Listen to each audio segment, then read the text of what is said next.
云林虎尾的文科路甲连西路口常常咧出车祸，云林县警察局伫这个路口加强科技执法，包括超速、闯红灯、无让行人经过，拢要来开单。7月15正式处理。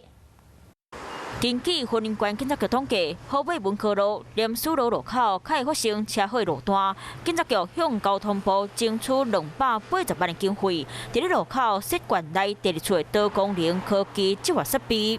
114年有8件15人的受伤 A2 的事故，所以我们就积极跟交通部争取的新台币280万元的经费，在这个路口来建置科技执法设备。科技执法的设备，即摆已经伫咧6月24验收好势，预计伫咧7月15号开始了。透过 AI 辨识机、摄影机，那会直接在这个路口执行取缔。警察讲，若是有民众想要过大路，车若是无让出3公尺的距离，得罚1000到3600。提醒民众拢要遵守相关规定，保护民众的安全。 Hello， 大家好，我是乃瑜，要教给大家2个任务。第一个，华视新闻的脸书专页，你按赞了吗？